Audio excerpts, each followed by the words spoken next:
Jesus said, "There was a man who had 2 sons.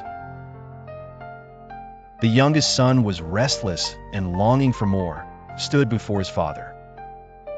The younger of them said to his father, 'Father, give me my share of the estate.' He demanded this, and his heart was pounding with excitement. With sadness and heavy eyes, his father agreed, dividing his wealth. The son set off for a distant city, pockets full and freedom in his step. The road is long, and he thinks his freedom is what he really wants. He squandered everything: wild parties, fleeting friends, and empty pleasures. Soon, his riches vanished. Famine swept the land, and hunger gnawed at his soul. He found work feeding pigs, so poor he longed for their scraps. The world he'd chased turned gray and cold.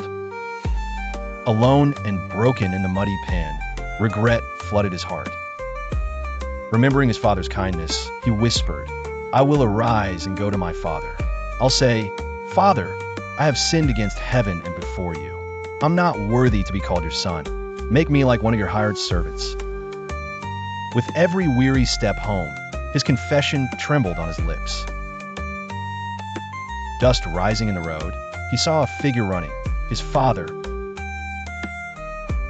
Arms thrown wide, joyful tears streaming, the father embraced his son before a word was spoken. Rings, robes, and sandals, signs of a beloved son, not a servant, were lavished upon him. "For this my son was dead and is alive again. He was lost and is found." And they began to celebrate. No matter how far you've wandered, in addiction, regret, or shame, God's arms are open wide. He runs to you with lavish grace, ready to restore you. God's mercy is greater than our failures and welcomes every repentant heart home.